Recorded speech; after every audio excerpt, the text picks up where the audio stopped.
तर या महामार्गावर झालेल्या काही त्रुटींमुळे गेल्या काही दिवसांमध्ये 13 पेक्षा जास्त बळी गेलेले आहेत। मिळणारा जो रस्ता आहे तिथे मोठी जाळी लावलेली आहे, त्यामुळे रस्ता दिसत नाही पलीकडचा चालकांना आणि मोठ्या प्रमाणावर अपघात होत आहेत। रस्ता चांगला झालाय, मात्र त्या रस्त्या चांगल्या झाल्याचं नुकसान लोकांना होऊ नये त्यासाठी खबरदारी घेणं सभापती महोदय, त्याच्यामुळे हे राष्ट्रीय शैक्षणिक धोरणाची देखील अंमलबजावणी तातडीने आणि अग्रेसिव्ह पद्धतीने होणं मला असं वाटतं की लोक वापरतायत। मराठवाडा असेल आणि पश्चिम महाराष्ट्राला कनेक्ट करणारा हा मोठा महामार्ग आहे।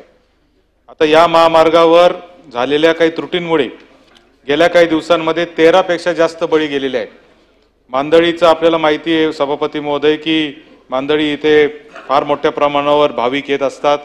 तिथे एसटी ज्या आहेत ते एसटी रस्त्यावर उभ्या राहतात, त्याच्यामुळे भाविकांना रस्त्यावरून जावं लागतं। ते एसटी बसेस सर्व्हिस रोडला गेल्या पाहिजे। त्याचबरोबर अनेक ठिकाणी आता त्यांनी पेट्रोल पंप असतील, हॉटेल असतील, त्या हॉटेल मालकांनी रस्ते परस्पर तोडलेले आहेत, त्याच्यामुळे मधूनच वाहनं त्याच्यामध्ये येतात।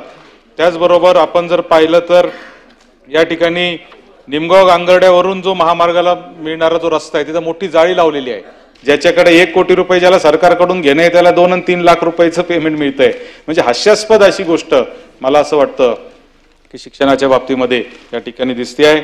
चांगला झालाय, मात्र त्या रस्त्या चांगल्या झाल्याचं नुकसान लोकांना होऊ नये त्यासाठी खबरदारी घेणं मला असं वाटतं अत्यंत गरजेचं आहे। आपल्या माध्यमातून मी सार्वजनिक बांधकाम विभागाला ही विनंती करतो।